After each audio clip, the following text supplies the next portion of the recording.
হয় তাতে আমার কোনো দুঃখ থাকবে না। আর এদিকে তখন হনুমান কি কার্য করবে, যে মুনির এক পাশে গিয়ে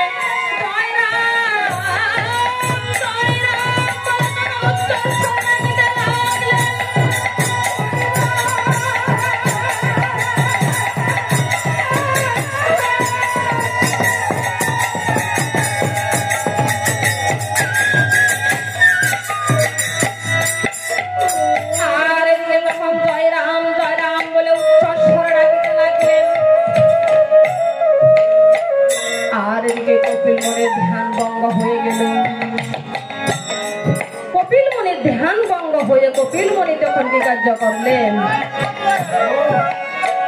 এই পাতালপুরে আমাকে এমন সুমধুর নাম শোনালো, যেই রাম নামে নিলে জীবের কোটি পাপ ভরে, পাপীর কি সাধ্য আছে তত পাপ করিতেন।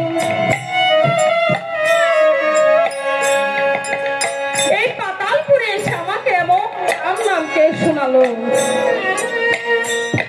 আর এদিকে তখন কপিল মুনি দেখলেন হনুমানকে, ওরে হনুমান, ওরে ভক্ত শ্রেষ্ঠ হনুমান, তোমার কোথায় হইতে পাতালপুরে আগমন?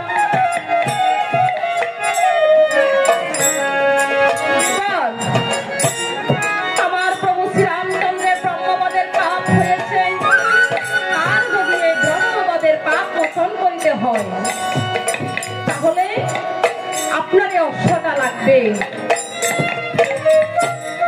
হনুমান, আমার আনন্দের কোনো সীমা নাই, আমার এই অশ্ব লাগবে আমার প্রভু শ্রীরামচন্দ্রের সেবা।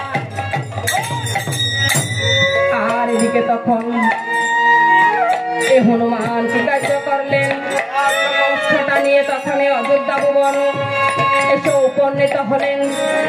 আর মুনি ঠাকুর তখন শ্রীরামচন্দ্রকে কহিতে লাগলেন, হে শ্রীরামচন্দ্র, শোনা দিয়ে মন, এই অশ্বটা তুমি কি কার্য করবে?